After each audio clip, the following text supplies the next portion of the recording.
always have within them a spark or essence of the divine. Ladies and gentlemen, welcome to the Houston Ensemble podcast. This is episode number 79. 79. We got a special episode today. We got Ryan Scroggins back with us. You saw him on the last episode. We got Paul with us today, kind of the forward focus of the podcast today. We got Willie McCullen to my left. You've seen him on the podcast before. And we got myself. We'll also have Armin here in a little bit. We wanted to, after our podcast with Ryan last week, we were just talking about different stuff, different occult stuff, as you may have noticed. And we wanted to bring in Paul, one of Ryan's friends, because we brought up something about left-hand path ideals, and Paul might be an expert on that to an extent. And we wanted to hear his perspective, see what's going on, and just learn more about it. So, Paul, Ryan, Willie, thanks for being here today. Hey, how's it going? First things first, since we don't know you yet, Paul, why don't you tell us a little bit about yourself, who you are, and then we'll get into the meat. Sure. Well, my name's Paul Frederic. Where do you begin? So I write books. I recently published a book called The Nebu Generator, a pharaonic system of wealth creation, which is basically looking at Egyptian mythology. Egyptian mythology applied to questions like personal finance and economics and stuff like that. I've done music. I do a project called Asmodeus X, which did dark industrial EBM type music here in the Houston area. We used to do a lot of shows in the 2000s at Numbers and places like that. And I kind of got out of music for a while and set that aside, but I kind of been getting back into it a little more the last decade or so, in a acoustic kind of way, acoustic guitar and stuff like that. So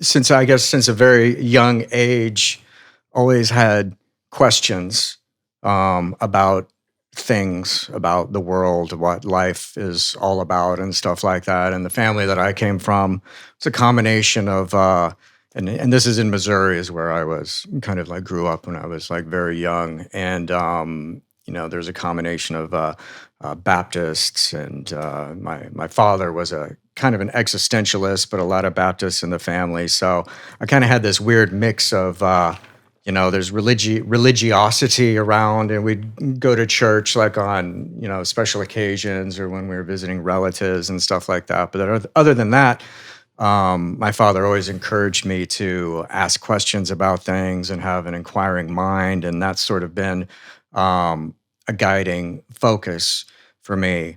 And I felt from a very early time that the traditional religious systems and the traditional ways of explaining the world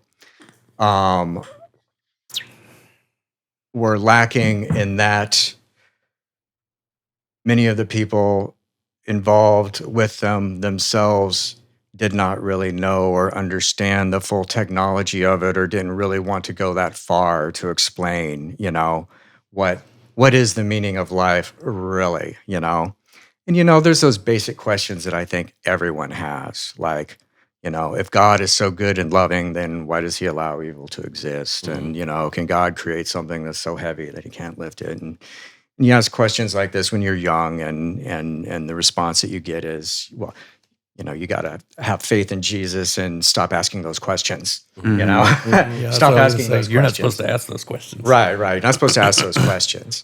So I've always been, and maybe it's because I'm Generation X too, but, I've just always been like, kind of moved towards the hidden, the forbidden, punk rock music in the 80s, and goth and all of that kind of stuff was where I went with things. And so ideas that were left-hand path, appealed to me. And I always, was interested in those things and pursuing these ideas and trying to learn more about it. I was interested in the ideas that were coming from the Church of Satan in the '80s and then Setianism. And I think to get back to to kind of drill into the question that you asked about the left-hand path, specifically what that means. This is something Ryan and I've talked about a lot in the past. I think the best explanation for it, to kind of explain where I'm coming from, is in a book called Lords of the Left-Hand Path, which is written by a guy named Stephen Flowers, who is a fellow Texan, who I highly recommend that book on the subject. He defines the left-hand path as being essentially, he enumerates several qualities like self-deification, individualism, initiation, and magic. And then he also talks about another quality that may or may not be part of the left-hand path, depending on the circumstances, and that's antinomianism, which is like a sense of that people who are involved with it feel that they are going against the grain of culture. So we're talking about these qualities of the left-hand path, which I think would resonate with a lot of people. The idea of self-deification is kind of the idea that all individual human beings have within them a spark or essence of the divine, of a what is above us, whether you consider that a creator. And ultimately, I do think that there is a creator. I think there's something about the nature and structure of the human psyche that indicates that we were designed for sovereignty. We were designed to be sovereign, self-governing beings. But for some reason, something has happened and we kind of got off track as far as that goes as civilization. And I don't mean us here right now so much as like thousands of years ago, this happened and all of the wars and brutality, and coercion that humanity has gone through is the result of a misunderstanding or a misapprehension or a derailment of this quality that is in mankind. And then the idea of an initiation, which we talk about a lot. To me, that means the idea that the other thing that we're designed for is the possibility of transforming and growing ourselves, right? So yeah, in a sense of like self-improvement, but there's some other sense of beyond that. There's some other sense of like of growth that we're supposed to go through that probably way back a long time ago, humans went through this naturally, like kind of like we go through puberty like naturally and go through this like sort of physiological change. And I think there's this other kind of change that we can go through also in life. But such as the way things are, we have to make special efforts to get to that kind of thing. And then the idea of magic, and I think Aleister Crowley made the most famous definition of magic as being the art and science of causing change to occur in conformity with will, or in concert with will, or in harmony with will. And this goes back to the idea that we are all that we're individual beings, and that we also have free will. and we are able to change things in our environment for our better. There's, you got your Maslow's hierarchy of needs, your basic food needs, and then that sort of inner wish that we all have um, to really experience reality to its fullest and to get the most out of it. So, in Dr. Flower's book, Lords of the Left-Hand Path, he takes these basic qualities and he goes and he sort of studies all these different religions and cultural movements and stuff, since the beginning of time, with that question of, is this left-hand path? Because the opposite of that, of how he defines left-hand path, the way he kind of looks at right-hand path, is a system of systems that are based more on conformity, coercion, collectivism, that sort of thing. So then he goes and he examines all of these like different religions and systems and stuff like that. And what is interesting is that most of them, say like Christianity, say Christianity, Islam, and Buddhism or something like that, would probably, with this criteria initially say, oh, well, it's right-hand path on the surface. But then when you get into the origins of it, like what the original teachers of these systems were saying, you start to see, well, no, actually, it looks like they were talking about individualism. Oh, wait, this Jesus guy, he actually said, the kingdom of heaven is within you. That kind of sounds like, wait, that's the idea of the spark of the divine being in me inherently. So what's interesting is that you see a lot of these systems, the way we're looking at left-hand path now, they essentially were at some time. At some point, most ways or systems were what we call left-hand path. But again, something happened and they got off track with it. And I don't know, that's a big question about what happened to everything. How did everything get so fucked up, right? So maybe it's just because once there's a structure there, people just can't resist. Oh, well, let's just come in and like we can, use this to control people or whatever, or it gets Make involved. money. It gets politicized. Yeah, it gets involved with politics and money and warfare and all of this other stuff, and it turns into something else.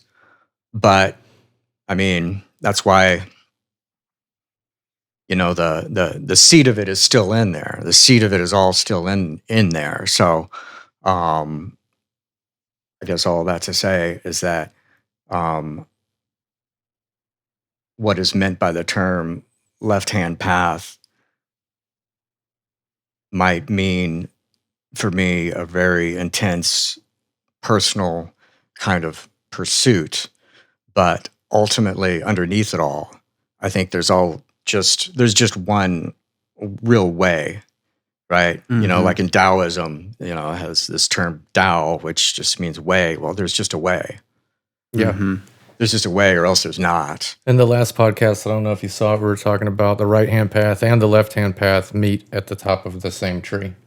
And it's like that saying, all paths lead to the top of the same mountain, Right. Yeah. When I heard your definition, may I ask a question? Uh-huh. When I heard your definition, I instantly thought of that video that went viral a long time ago where they put together hundreds of screens of news anchors across America, different states, different towns, saying the exact same thing.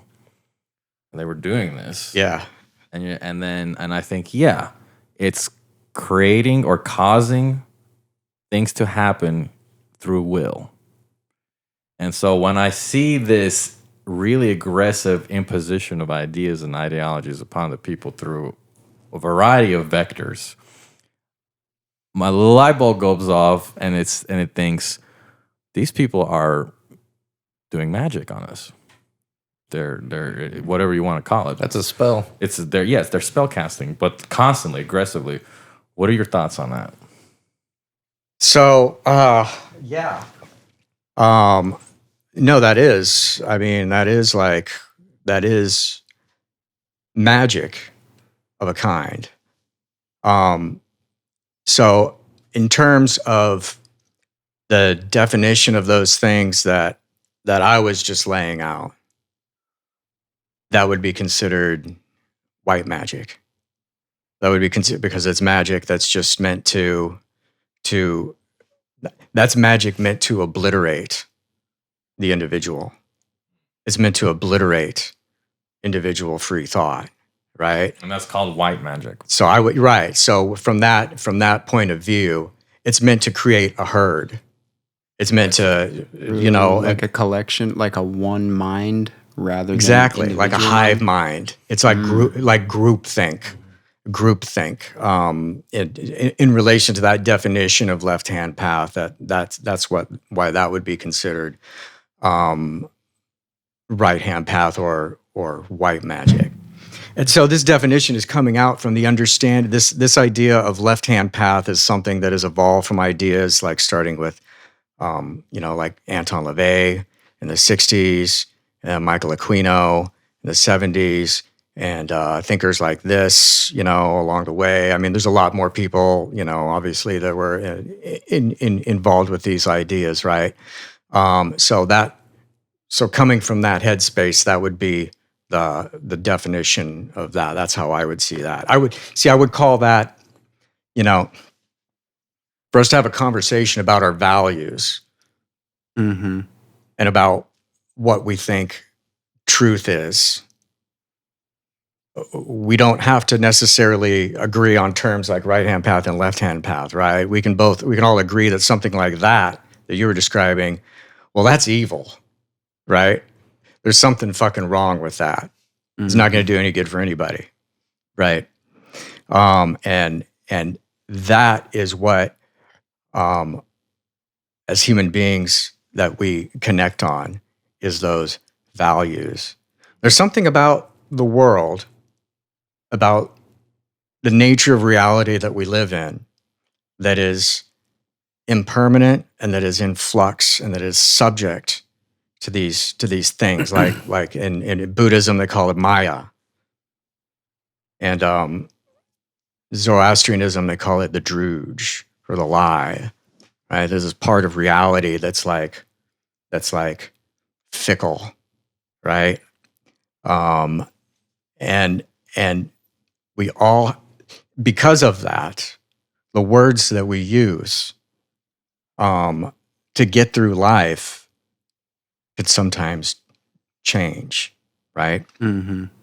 So a lot of like what I might talk to you about as far as left-hand path or what the word Satanism means and stuff like that. Well, I'm coming from a time period with that might not be how, someone, who's 22 and into Satanism might have a completely different idea about It's that all stuff. perspective. Right. And I can't vouch for them. I can't vouch for what someone else thinks about these ideas. All I can say that some of these ideas were tools that helped me get to a point of being able to reach a little bit closer to the truth, or to being able to maybe catch a glimpse of that, or be able to talk about it, or be able to articulate my questions about truth a little more accurately. Somebody who's watching this might not be well versed in all this stuff, and maybe their surface level knowledge will say, "Oh, I've heard of left-hand path. I know that left in Latin is sinister. That doesn't sound good to me. I think Paul's an evil guy." I'm not saying that. Somebody will think that. What is your defense to that person? Maybe to shed a little light on that it's not, in your perspective, necessarily an evil thing, the left-hand path. Well, so I think that word sinister It means like left field, I believe. We might have to wiki that. We might have to like look that up. Sinister, I want to say that it means specifically left. It's part of the Latin. Literally Latin sinister means left. Okay.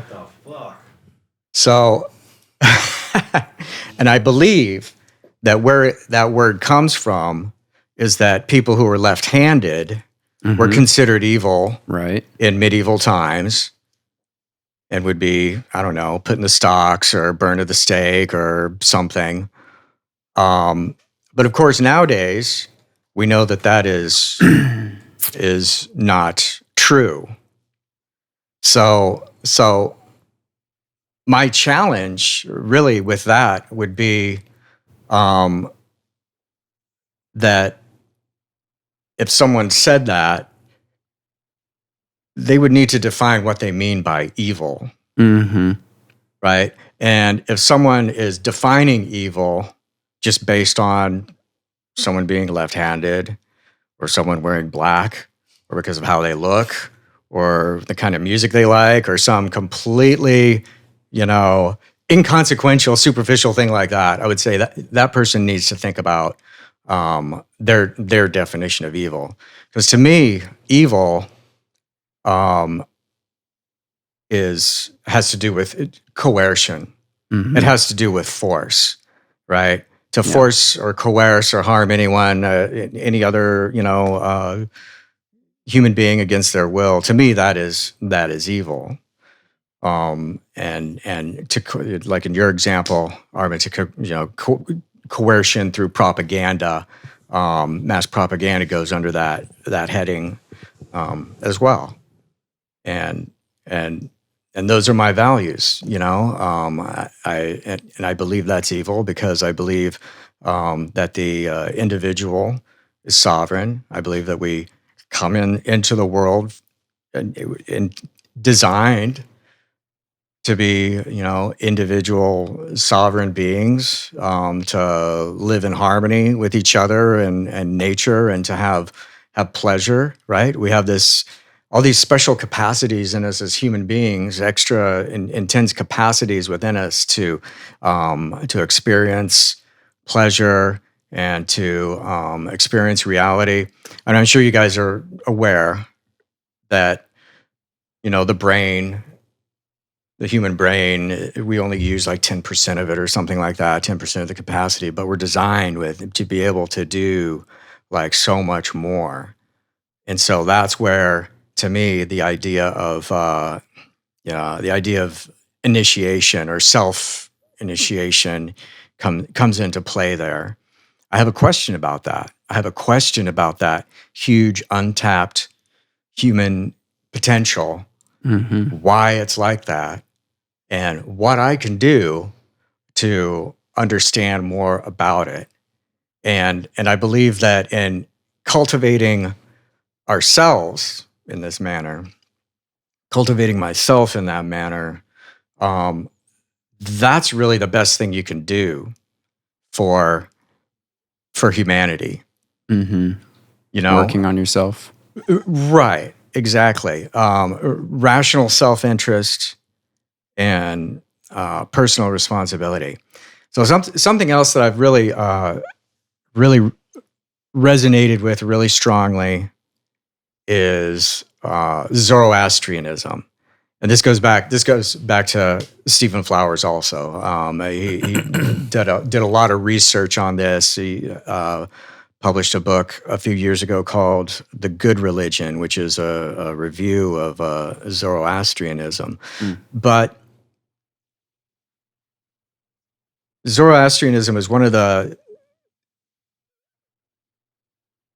few religions that has this idea of a pre-soul, of a pre-existence before we come into this world.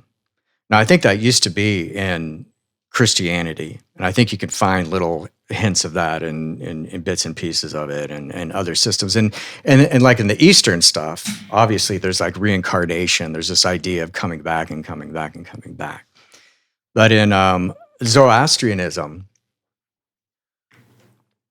the idea is you're basically you in a pre-soul state before you come to planet Earth, right? You're like in the the bosom of the cosmic mother father type thing, and you could stay there forever. You're just really enjoying things there, but you start to get this awareness that somewhere out there's something wrong. There's some kind of injustice that's happening out there. Some kind of evil out there, right? And you get this realization that if you don't do something about it, it's going to grow. And so you make a decision to be born into this world in order to help the creator fight against this thing, the Druge, right? To struggle against that, the principle of anger, the angry mind, angra mainyu. It's a principle of coercion and all of these things. So what it means is that all of us, and that's everyone in the world, has gone through that. Everyone who's here right now made a conscious decision to be here. That means it's part of our nature that we're responsible for our own existence, right? So no one has the right to say, "Oh, I've been dealt such a bad, the world sucks," and all of that, and it's not my fault, and someone needs to fix this for me. No, I came here to fix things. I'm the one who came here to fix things, and if that is the basis of your existence, then it's a different ball game. Mm-hmm. Do you believe? I'm so sorry. I know that we're gonna have a lot of voices. Real quick, do you believe that karma plays a role in that?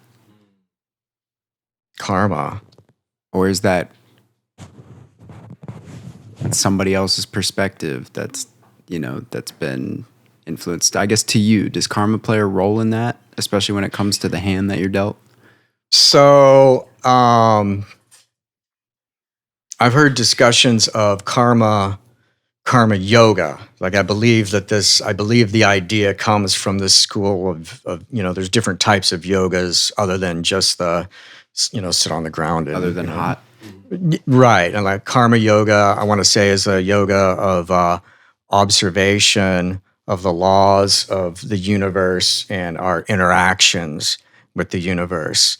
And I mean, it's Newton's first law. Every action has an equal and opposite reaction. So that's why you have, Zhuangzi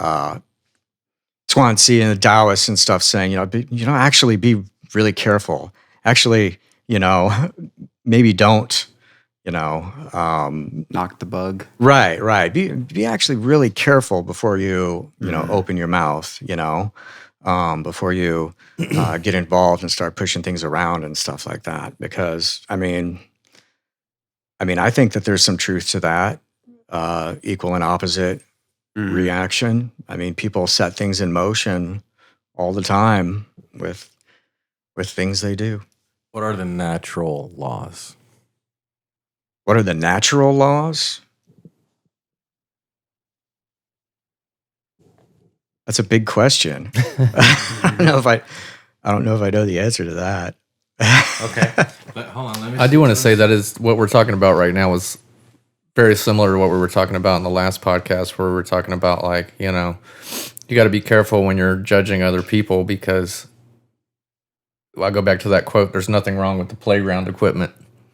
Like everything is exactly as it should be, and everyone is where they're at because they're there to learn their own personal lessons. So you can equate that to karma or whatever, but it's like, if you mess up in this lifetime, in my belief, you're going to come back and go through that same lesson again. It's, like I was saying, like physical reality is a test of the soul, in my opinion. Yeah. We're here to go through these tests, but also to enjoy it. Like how you were saying that, so the belief of us, like, how are you saying it? Pre-spirit? The pre-soul. Pre-soul.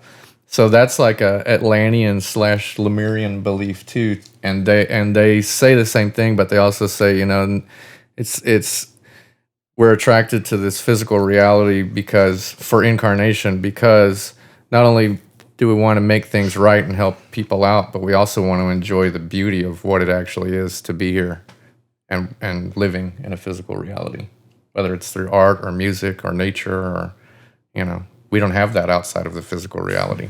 The reason I asked what are natural laws, because I find that in esoterica there is the study of properties of reality that we observe to be true, but they're self-evident. They're not. You don't necessarily have to measure them or even prove that they exist for them to be there. So, for example, in my opinion, it is self-evident that there is a gendered nature to the universe.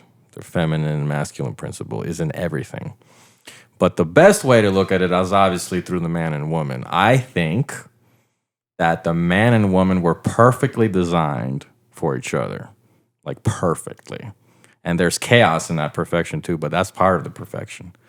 And so that is what I would think of a natural law or free will. There appears to be something in this universe that says if you mess with free will, you get weird consequences. Whereas if you give people a lot of free will, their natural timeline and outcome is going to occur. And that's kind of the better way for things to progress. So this is another question I have is, what do we know about archons? What are they? How did they get here? And what are they doing? Archons, and that's Gnosticism, Yes. and stuff. Okay, so I can talk about that a little bit. And let me say first, though, I agree with those things that you said are natural laws. I think that I tend to think, because I will have to admit that the cosmos is a really fucking big place. There's no way I know everything that's going on in it. But I tend to subscribe to the model that there's an ascending and descending current in all of the cosmos that runs from all of great creation through all of the stars and the sun and everything and the planets and down to Earth. And this is part of what what the ancient Tao is called the yin and yang, and these currents run through all organic life, creating dual natures. It creates a part of my nature that has a gravitational sort of want to go back down to the earth, but also I have a part of me that wants to rise up to whatever is above, and it also creates male and female in all organic things, like you said, with chaos in there. Male and female organisms that must connect with each other in order to reproduce more organic life. And also within me as as a single organism, a male and female nature in me, which also has it has some need to unite for an inner rebirth of some kind. The idea of archons, one way of looking at this is we were just talking about this idea of the pre-soul. And you can see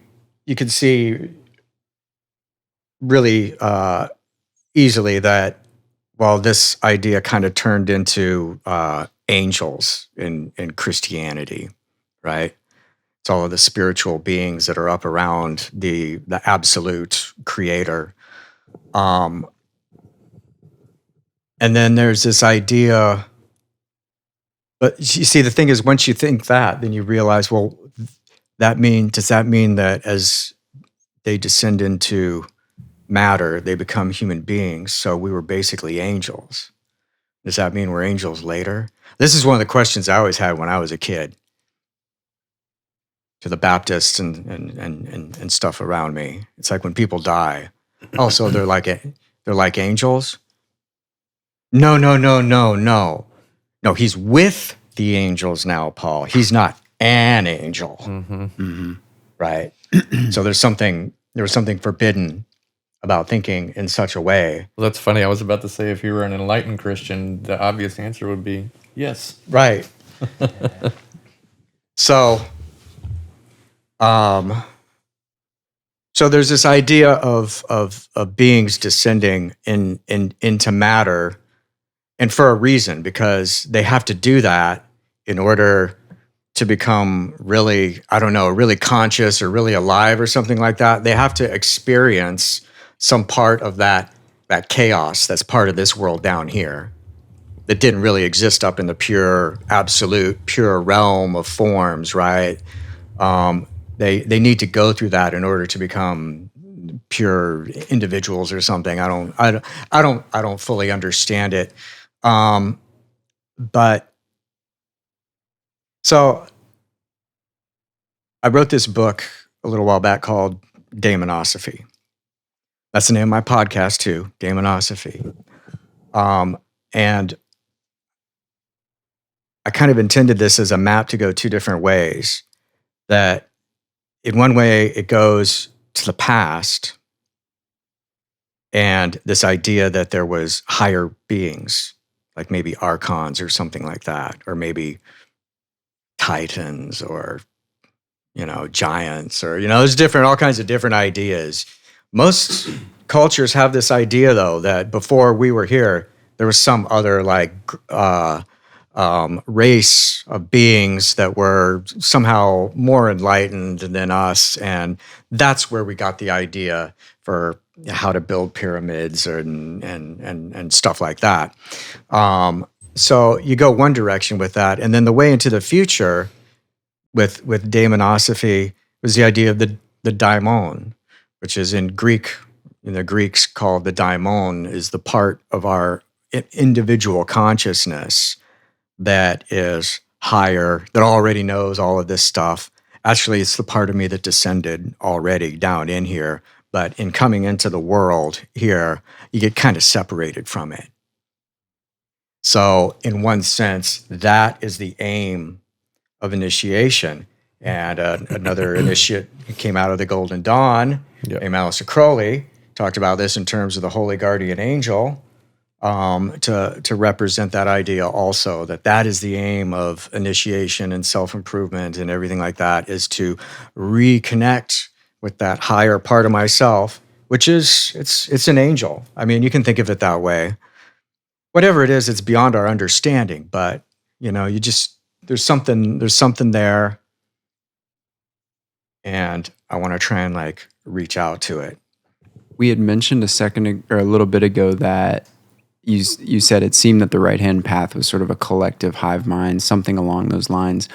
But would you say that when somebody is in either pre-soul form or post-mortem form, aka soul form, that is a collective consciousness? Or do you think that it would also still be somewhat separate in that? I think it's separate. Okay. I think that's the nature of it. And so there's a lot of literature that talks about, the soul will merge with the all, or merge with the collective thing. I know Buddhism talks about that a lot. And I personally don't believe that. Well, let's say, let me back that up. I'll back that up. I'm not going to say I don't belief is just too committed of a word about something that we're not all going through. But it's like my feeling about the nature of consciousness, my experience of consciousness. Like I said, I feel it's designed in this way for a particular reason, right? And that the after this life stuff, whatever that may be, I believe that it involves a continuance of individual existence. It's not going to be anything like this, I don't think, but that's how I tend to look at it. I tend to think, because the question that I always have about that is like, well, if my individuality is like, join the hive mind and I'm obliterated, then what's the point? That's just Yeah, like that's how I feel about it. that's the same as atheism to me. That's Well, how I I'll feel just about shoot it. myself in the head, or just wait till I die, and then I'll be part of the hive mind. No reason at all to go through all of this, trying to learn things or improve myself or practicing yoga or meditation or anything like that. How would a collective conscious idea, when it comes to something like Jung's idea of a collective conscious, or a web, or synchronistic experiences, how would that relate to this? Well, Jung talked about that idea of the collective unconscious. It's a Yeah, part of his collective unconscious mind, unconscious. collective unconscious, and I think he talks about that as being like a past, right? There's like and he, I think, equates it with DNA. He talks about it's part of our DNA, genetic inheritance. That like there's a little bit of memory. So it's literally more material based. Yeah, I think so. Mm-hmm. I think so, and I'm more material based too. That's another thing I'll say here is that I'm a materialist, and there's actually a lot of these systems of the past were basically materialist. The idea of there being being material things and non-material things pretty much comes from Plato. And his idea of the forms and the cave allegory, which I don't know, we don't need to talk about Plato now because that'll make everyone change a channel just immediately, But then there's these guys, the Neoplatonists, who came back, and like they took Plato's ideas and wove it into Christianity. And the thing about there being non-material things like that, then you don't really have to like worry about proving the existence of it. You can say, well, if you can imagine it in your mind, then it's just as real. So, Plato had really specific ideas about this, but I think that opens the door to. I have found personally that opens the door to a lot of different places where that we don't need to go to. But I believe that the universe is comprised of material things, and there are, however, there's gradations of materiality, right? So I mean, this is all physical. I do believe there is a couch here, and there's some equipment around me, and we're sitting in a room and everything like that. But then there's there's liquids. It's another gradation. There's fields and all this kind of stuff. So I tend to think that whatever survives of us after the expiration of the planetary body is a substance. There's a substance to it. Also material, but just maybe invisible. Sure. Per se. I mean, you guys are musicians, right? So, I mean, everyone knows this. There's this whole world of like sound and vibration. Yeah. Is that material? Well, it kind of is, but not in the sense of, not in the sense of my physical body, but it's a whole world that exists within that realm, and that has to do with like gradations and stuff like that. That's all still, we don't say, well, sound and music, that's just in the non-material world, and it, we haven't concocted some special world for it to exist in. Electricity. Yeah. There's a really whimsical nature to this world, because think about it. Think about being a human who's in a sandbox that's Earth, And then they have an imagination and they think to themselves, well, I'm going to build a container. Loud, ain't it? I'm going to bring a container. We'll fix it in post. A container that can get me from my land to that land over there, but there's water between there. But so take the time out of the equation. You just manifested your imagination. But moreover, all the material for you to make the thing that you thought that you were just creating out of thin air was just already there for you. So what you did is you happened to stumble upon a Lego box, and you think, oh my God, these Legos, I can build anything. But it has already been created for you. So that's very weird to think about. But also I see that by reverse engineering what the elite power structure does to us using magic, we can kind of understand what is most valuable to them, and by extension, what might be most valuable to humanity. So notice how they are messing with, for one thing they mess with is gender, the understanding of gender, what it means to us. Another thing they mess with is agriculture, and how that helps us in many ways, cognitively, not just nourishing us, but how it helps the civilization go up. And upon all the other things that they mess with. So, Canceled. yeah. My question would be is, I feel as though you see these strategies being used from that other side. And so what can we do as humans to become more aware of that and kind of defend ourselves against that? So, And what would you do? What Okay. are you doing? okay. So the classical image of the magician, the black magician, is, John Dee, or, medieval practitioner alone in his Salon. his salon or his basement or whatever, doing these things on his own. It's always been a path of solitude. It's always indicated that sense of solitude. There's the story of the prison allegory that Gurdjieff is another thinker that I'm very interested in. He talked about this prison allegory, that man's situation in this world is such that he is in prison. Mm-hmm.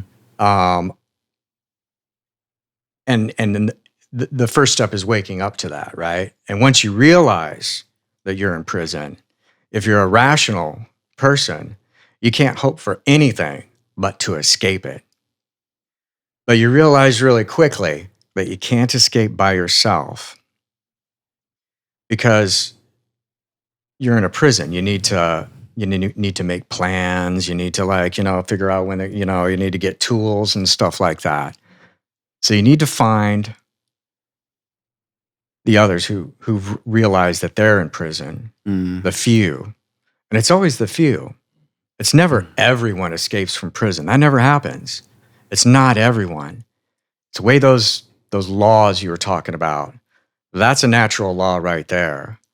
That really it's only a few that can escape. So Timothy Leary said this too, and they asked Timothy Leary, "Oh, I've woken up. You do the 8th circuit model of the brain. I've woken up, and what do I do now?" And Timothy Leary said, "Find the others. Find the others." Well, The Matrix, that movie, The Matrix, is a great, just amazing. That film came out, just this perfect metaphor for that. And what that means is that I have to work on myself first, and I have to find the others, Right. who've realized that too. I can't convince others of it. You can't go around, "Hey, you're in prison. Everyone, you're in prison." They'll think you're crazy, and then they'll lock you up in a deeper cell of the penitentiary. The movie Dark City right before that. Right Dark before City, that. yeah. Very good. They used a lot of the same sets. Yeah. Yeah. Yeah, that's right. How do you guys feel about astrology? Does that hold any weight in anything you believe in? Yeah, so for sure. I can't speak for Paul personally, but I think it's similar. And so in the Golden Dawn tradition, I'll go through this as quick as possible because it's kind of long, but like how Paul was talking about, knowledge and conversation with the holy guardian angel or connecting to your daemon. Basically, Golden Dawn magic is high magic that's for spiritual evolution, and especially in the particular branch that I belong to, which is the Rosicrucian Order of Alpha and Omega. We go through a system to where it's... I'll have to kind of explain this in the grade system for it to make sense, but I can go through it quickly. Basically, when you're a neophyte, the grade system is based off of the Kabbalistic tree of life, but you're not on the tree. I think we talked about this in past podcasts, but basically once you kind of get into the system, you go through the elemental grades, and those elemental grades contain the triplicities of the zodiac corresponding to that element. So, for example, in the Earth grade, you would first off start invoking the element of Earth once a week for 2 months. Then you would invoke Capricorn once a week for 2 months, then Taurus once a week for 2 months, then Virgo once a week for 2 months. And then, and then in the higher grades, you start incorporating a planet at the end. But the idea for doing this is that it's the whole solve et coagula thing that we were talking about. It's spiritual alchemy, because basically what you're doing, because the theory is kind of like, because we're born in this physical world and we have a birthday and an astrological chart that corresponds to us and kind of makes us who we are as our spiritual makeup, through doing these invocations, basically what you're doing is you're taking... Within the neophyte initiation of the Golden Dawn, you're kind of creating a clean slate, and you are the vessel. So when you start going through the grade work, what you're doing is you're reincorporating everything, the elements, the zodiac, the planets, and eventually the Sephiroth, back into your sphere of sensation to become a completely equibrilated human being. And then once you've done that, that's when you can start the work of approaching your holy guardian angel. And then the idea becomes, once you have attained knowledge and conversation with your holy guardian angel, you can cultivate what they call the solar body or the rainbow body in the East, where you can transcend death and break the wheel of incarnation. So in short, that's the goal of most of the hardcore Western mystery schools and the Eastern. And then another thing that I wanted to say to that, I've probably said it on the podcast before, but one of my friends, especially when he was deeply in his atheistic, ultra-materialistic phase, he mentioned something about astrology, and he said, I guess from a materialistic perspective, one thing that makes sense is that we are an amalgamation of matter from the universe. Stardust. Exactly. That's exactly what he said. He said, technically, I guess we're stardust. So why wouldn't that have some sort of dynamic effect upon our body based upon when we were born, when everything's aligning in that moment? I thought, and I never had a problem with astrology personally. I'm definitely into it, but explaining it to somebody who is very against it, I think that's a good way to go. Well, when you're dealing well, with and the that. Hermetic axiom of as above, so below, that's what that is. Right. The solar system is within you. The kingdom of heaven is within you. And one thing I wanted to say, when you said that we're trapped in a prison, there was one time when I had this I had already known this to an extent, but at the same time, in this moment, in a certain state that I was in, I was outside and I looked down and I jumped and I was like, oh man, I am stuck here. And it freaked me out because I was out of there in the moment. And I was looking up and I was like, oh God, man, this is trippy, because I'm like, now I'm feeling really boxed in. But whatever, I got over that. That was just in a moment. That's beautiful though, because self-realization like that causes change. Yeah, and then I think feeling that, which obviously has stayed with me forever at this point, feeling that, and then it leads me into other places where I'm walking around at night, or I'm watching the Perseid meteor shower on a mountain like a couple weeks ago, which is super cool. And because of where we were in Washington, we could see the stars perfectly, no light pollution, and a new moon at 4% during the meteor shower. So everything was totally crystal clear.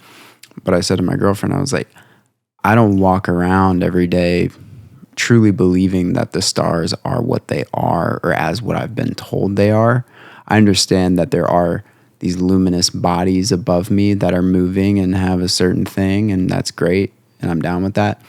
But I personally can't tell you 100% that those are bodies of gas or lava or whatever they are, just because somebody said they are. And Well, in this dimension, yeah, right. but you know, Yeah, Earth ultimately, level. I believe all of that stuff is populated in other dimensions. I would hope so. But I guess the point of what I'm getting at is I try to not hold anything too deeply in a belief. The only thing that I know is that I don't know to some extent. Or Terrence McKenna said, if you believe in anything 100%, that automatically precludes you from believing its opposite. Yeah. Which time and time again, we say one thing. We say germs aren't real. However long later, we're like, germs are there. Okay, that's doing that. And Later we say, stick this in your arm, you're good to go, you won't get sick. Later on, we're like, definitely not true. Yep. Why is everybody testing positive right now who has it?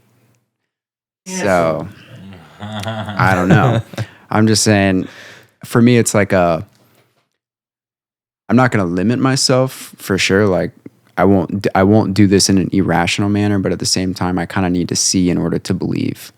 It's almost like a solipsistic sort of thing where the only thing that's real is just your perspective. To add to that, you could say you're being solipsistic, but it's not even that. It's that you don't have the experiential knowledge of what a star is. You've been told your whole life what a star is. That's not really good. You know, that's like the allegory of the cave. Well, there's nothing beyond the cave. It's just shadows. Come back here. You're crazy.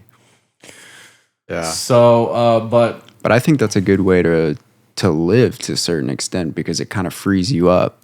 I think it frees you up to not get so boxed into one idea, or it allows you to pivot when that new experiential knowledge comes to you. Like, yeah. And you'd be like, oh, I was wrong. Well, and what's wrong with being open to all ideas? Everything. Yeah. Everything's wrong with it. Chad, can you really? Well, no, I mean, I'm like, joking. I'm being satirical. Can you help me find something? There's a DARPA man who is very, very prolific. He's a genius. His name is, look up Professor Giordana, Mind Control, DARPA. Yeah. Yeah, that's good enough. That's not even probably how you spell it. Giordano. Yeah, Giordano. You should look at that title. The brain is the battlefield of the future. Yeah, go to YouTube. Go to that one. If this is he's a bald head guy. Yeah, that's him. So pause this. What a terrible intro. I highly times 1,000 recommend people watch this. The gentleman in this video is a contracted military operative. I remember this. He's a genius, and he's a cold-blooded guy. You can tell by the look in his face. I think that I can see a person when I look at them. I see a person who's extremely calculated. This is my point. He explains how the mind... Oh, this is so crazy what he's saying. That we have been using for years, technology that can put nanoparticles in your brain and turn off feelings using electromagnetic radiation. And they've been doing it for a long time. And that he announced here, 2018, that the governments are looking into technologies to do this on an international level, cross borders. Notice that 2 years later, we have what happened 2 years later. We know what happened. Or I could assemble very small quantities of this that would then allow a specific intervention characteristically in a place that would not allow such an intervention. Think of the use of a derivative of Vx in an airport. But I could do more than that. I could also incur much broader type of ripple effects. And one of the ways I could also do that is with what's called high morbidity neuromicrobiologic agents. It's a real fancy way of saying neurobugs. But high morbidity neurobugs. I may not want to kill a lot of people. In fact, arguably, I may assume what is sometimes referred to as the Sailor-Malin mantra. For those of you who may be fans or students of military history, you may remember that Sailor-Malin, Wing Commander Sailor-Malin, was a South African who flew with the Royal Air Force during the Second World War. And he became well known during the Battle of Britain for shooting up German airplanes but letting them limp home, particularly bomber aircraft. And they would ask Sailor-Malin, "Oh, Wing Commander, why didn't you shoot that plane down?" And his adage was simple. Better to have that plane return home with wounded crew who are spitting up their lungs, one dead crewman that they had to attend to and therefore divert their missional capability while in flight, than shoot them down. Because the psychological effect will be rippling and devastating. This is sometimes referred to as the Malin effect. So I want to go back to the question is, how do we defend ourselves? How do we fight it? How do we break through deception? Because I do believe that on a very elemental level, at least in this realm, there is a sort of a good and evil battle. And that can be relativistic, I understand. But in general, what we have is people that want us to go away, and then we want to flourish. So we want to flourish. How are we going to do that? Because this is technology that is so messed up powerful that we could right now, this instance, be under the influence of this technology, not even be aware of it, like the movie They Live by John Carpenter. That's a great movie. How do we do it, man? So, there is a book called Saharasia that was James DeMeo wrote it. And James DeMeo was one of the last people at a university who was studying trying to seriously study the theories of Wilhelm Reich. It has the theory of the orgone and stuff like that. But so what he did in Saharasia is he went and he studied like all of these like different like cultures like over time and cross-referenced like different qualities that they have. And what he found is that all of these cultures that were more warlike and coercive and brutal and stuff like that all had cultural practices that stuff like circumcision, swaddling of infants, from an early age, cranial deformation, which they did to make you look like a better warrior when you grow up. And this goes into all this kind of stuff that, in the Catholic Church and how children are raised. And all these things, what all these things do is they destroy feeling. They destroy our capacity to have feelings. Mm-hmm. And that's the part of us that when we grow up as incomplete beings, we're like Neo in the Matrix. I mean, what does he look like? I mean, that's what they're saying about him before he finds the Matrix and everything. He's got to a point in his life where he has no feeling for anything. He doesn't feel anything anymore, and he doesn't care about anything anymore. So when you show me this, I'm like, oh, this is just the next step. That's just the next step. And that's the same thing. That's the target. That's something that's always targeted is feeling. Totally. And what we like all these different ways we're talking about, when you go back to the origins of the ways, it's about bringing back in feeling. And understanding your feeling very well. Right. Mm-hmm. I mean, everything like the Gospels. He talks about love a lot. He talks about feeling a lot. Buddha and Lao Tzu. They're all talking about feeling. Not emotion. We want to say emotion, but it's like when emotion becomes like feeling. That's what we're trying to get within us. Like, I don't like this. Why don't I like this? Or like I get heebie-jeebies from this. What is that? Or I'm feeling down right now. Why am I feeling down? There's a floating anxiety. and I don't understand where it's coming from. But if I could be more relaxed right now. I could be more focused right now, or I could be more loving right now. Is that making sense what I'm saying? Yeah. The awareness of the feeling.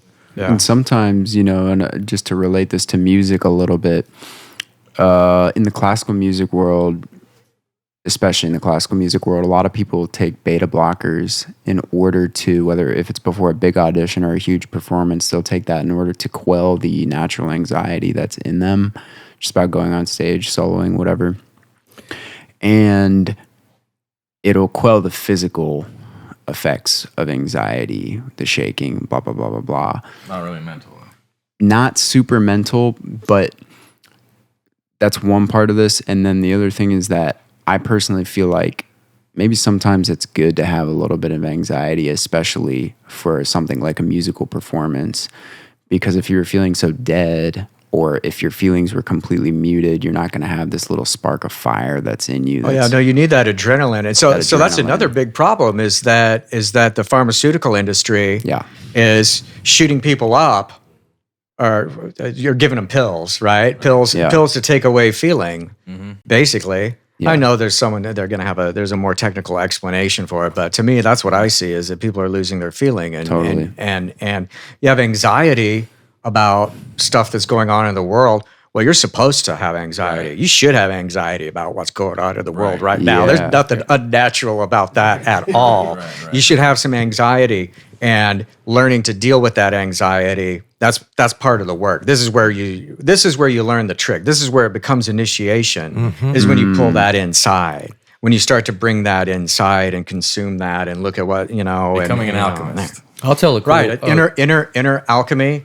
There's a book called Secret of the Golden Flower that I've been reading a lot. I'm working on my next book is going to be dealing with this idea, but there's something in there that they call the backward flowing method, which is a method of meditation, which if you're familiar with Kundalini, right, it gets into that awakening Kundalini kind of thing. But this idea of backward flowing method is like, well, instead of like looking out, so I'm looking out in the world and I'm distracted and I'm getting you get pulled into all this shit in the world. So you have to learn how to not get pulled into it and then bring my attention back. Our attention is being stolen from us. Right. Yeah. It's been going on for aeons, but now it's like they're fighting harder than ever to get our attention from it with the internet and our phones. And there's, seriously, I mean, people like under a certain age, they like spend like most of their time down here with their attention being like, taken away from them. And we need to fight to bring our attention back, to take our attention back and bring it back inside. Because when we bring the attention back inside in a conscientious manner, then something starts to change. Right. And something starts to change within us. And that is what can help us survive all of this shit. If anything, it's not going to hurt. Something begins to change, not the least of which is the weird realization that you're on a prison planet. Although I do love these hydraulic presses crushing fruit and video. Have you ever seen these? Probably 20 hours this week, just hydraulic presses crushing stuff. Facebook Reels, 24/7. We can have inventions and technology. That's not the problem. Right. Yeah. That's not the bad thing. That stuff is great. I mean, there was like a period of, I don't know, 100 or so years in America and the West where there was like incredible entrepreneurialism. Government was like at a minimum, and my God, then from that we got electricity and cars and all this great shit that is great. You talk about technology, talk about the Gutenberg press. I mean, before that, for like thousands of years, no one could even read. Now we have a population where literacy is like everywhere. That's a wonderful thing. It's just that something, whatever the technology was, whatever's out there, whatever's there, something gets taken by this force, the druge, the lies. Something gets like abracadabra stuff going on. Right. Ryan. No, there is. Ryan, did you say that you had a story that you were going to say a second ago? I was just going to talk about kind of relating to what we were just talking about. In my early 20s, 21, 22, I was having like super, super bad anxiety to the point where I got a mild case of agoraphobia, where you can't leave the house. Oh, okay. And like it was bad. You'll and it came never out of go nowhere to- for no reason. I couldn't figure out what was going on. They sent me to a psychotherapist, and he prescribed me Xanax. And I was Nice. like, Chiller. no, and he was Aw. like, why? And I was like, well, I don't want this, dude. Like this is, to me, this is a blanket, not a solution, And so he was like, okay, look, I'm going to teach you this breathing exercise. Wow. And this is way before I got into anything From spiritual. Xanax to breathing. Yeah. This is way before I got into anything spiritual at all. I'd never meditated in my whole life at this point. And he said, okay, like, he showed me how to breathe. He was like, breathe in with the lungs, fill your stomach up, breathe out, let it go in the, breathe, fill your stomach up first, then fill your lungs up. When you breathe out, go in reverse, breathe in, breathe in through your nose, breathe out through your mouth, and then he was like, breathe in for a count of 4, hold your breath for a count of 4, breathe out for the count of 4, hold your breath for the count of 4, repeat, right?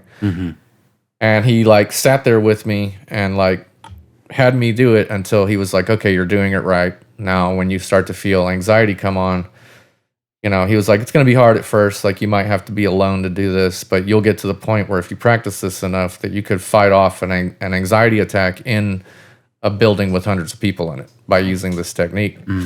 And sure enough, within a couple months, I was kind of blown away because I stopped taking all medications and I was able to like do this at any time in a building full of people, in a car. And what's crazy is years later, once I got involved with the Golden Dawn, I realized that exact technique is one of the techniques that they teach you immediately. Wow. And it's called the fourfold breath. But it's like, through these, if, like Armin was saying, like, what can we do to fight this, right?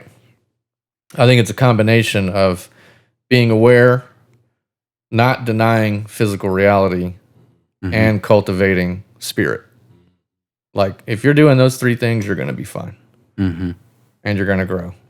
And in my opinion, if anything bad does happen to you, you shouldn't see it as bad. You should see it as a test.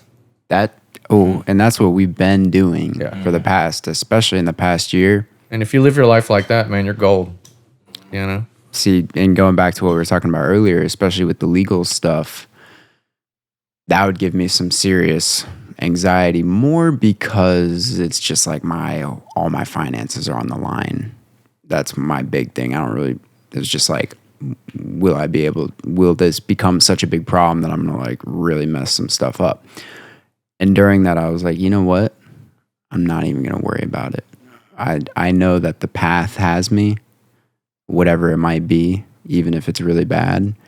And then also actually what we talked about in the last podcast too, just be here now. Just fill out the discovery. Just work on it. Don't even think about the future. Or just anything that happens. I feel like something happened a couple weeks ago, or like, it's just a test. Whatever. I was speaking to a friend of ours who works at NASA, a major project. And it appears that he has recently had an awakening of sort. So he's asking me a million different questions. And I'm telling him what you just said moments ago is it's very important going through all this information to hone in something that cannot exactly be explained, which is discernment, which is a combination of your reductionist mind, but your higher mind too, and your instinct, and maybe even your epigenetics, the history of all your experiences in your DNA, that's telling you, oh wait, this isn't right. This sounds really good right now, but I can just tell, even though no one else can, that it's not right. That's a high form of cognition. I had a point to this, but see, to me, and perhaps to you guys, when you look at a news story on the internet, more than likely within a fraction of a second, you guys can probably tell, there's an angle to this. There's clearly an angle to this. It depends. So I was talking, this is good. So at lunch today, I was with my other friend who I was telling you guys we need to get on the podcast soon. But we were having a in-depth conversation, and I was like, did you guys see, I don't even know if I should talk about this. Did you see the video that came out last night of If it's last night, probably not. Tucker Carlson interviewing this guy who had a relationship with Barack Obama? Yes. But that's an old story. Yes. Yeah. So I didn't know anything I about heard this, about this. and I saw some clips. And so, like you're talking about discernment, right? I didn't know anything about this, and my first impression was like, man, this is crazy. Yeah. Like, this is too crazy. This is too much like wrestler propaganda. You know what I mean? To where it's like, you got with my wife, brother, and I'm going to mess you up in the ring. You know what I mean? I was like, this is too over the top. But then I actually watched it, like all 42 minutes of it or whatever it was last night. And after I watched it, I was like, I changed my mind. I was like, I don't know if this is real or not now, but I think it's more real than not now. But that's what I mean. The 5-minute clips I saw, I was like, this is ridiculous. But after I watched the whole thing, I was like, maybe it's not so ridiculous. And that's what I mean. It's like, I think a lot of this stuff is like, you've got to like, it's like the girl that we were talking about that did the podcast with you guys that was like the full-on Church of Satan chick. And, you know, how I was like, you know, I can't pass judgment on what I even think about that person until we sit down and have at least a 2 or 3 hour long conversation. You're right. Yeah. We were talking about somebody else on the last podcast where I said the same thing, where I was like, what's her name? Marina. Yeah. Where I was like, yeah. you know, I mean, I have opinions, but I'd really like to sit down and have a hour or two conversation with her. That'll never happen. But it's like, but then I could make that decision. I think it also implies what you're saying implies that, yeah, sure, your discernment, you might have it, but you need to collect information. Yeah. So you have multiple vectors for your discernment to use. Yes. And I have to get enough information to make an ultimate decision. Definitely. You know? And with all that being said, unfortunately, we're gonna have to put a ribbon on it. Oh. Definitely gonna need a part 2. Let our guests have some closing statements. Yeah, Paul, feel free to have some closing statements and also just say, you know, where people can find you. We'll link it for sure, but Oh, right on. Yeah. So you can find the Daemonosophy podcast. You can search for that on YouTube. Look it up on, you know, podcast carriers, and Twitter at Daemonosophy. I'm also called Paul Frederic on those forums, so people can find me there. Is that how they find your music too? So my music is under Asmodeus X. So search same thing. Search there's there's Instagram and some YouTube for that. So all that stuff is out there. I was just in a film with a guy named Danny Stygian called The Goetia Diaries, where I play an occultist who does a podcast. I know, a real stretch. or meta. It's a real stretch, but The Goetia Diaries, you can look that up online, and I'm talking to him about another film coming out shortly that is going to illustrate some of the other themes that we've been talking about here today, the ideas of daemonosophy, the ideas of self-transformation, and these ideas in this Secret of the Golden Flower book. How do they find your books? So find my books by, I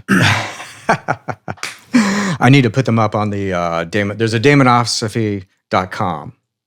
And so the links are on there, so they can find them there. My last book I wrote is called The Nebu Generator. And so you can search for that and find it. They're on Amazon. And we'll definitely be linking a lot of this in the description of the videos. So if you're watching this, definitely check out Paul's work. We will for sure. And Paul, thank you for being here, especially Ryan. thank you so much. It's always a pleasure, and we always need more. Willie, thank you for being here. And this has been Houston Ensemble podcast number 79. We're back in the deep swing. So be on the lookout. Subscribe to the channel. We'd love for you to do that. Like the video. That helps it a lot. And if you want an epic water filter, if you want to get the fluoride out of your water that's dumbing you down, go to epicwaterfilters.com. Use promo code Houston Ensemble. One word, all lowercase, Houston Ensemble for 20% off. Anyway, thank you guys so much. We'll see you next time. Appreciate it. Awesome.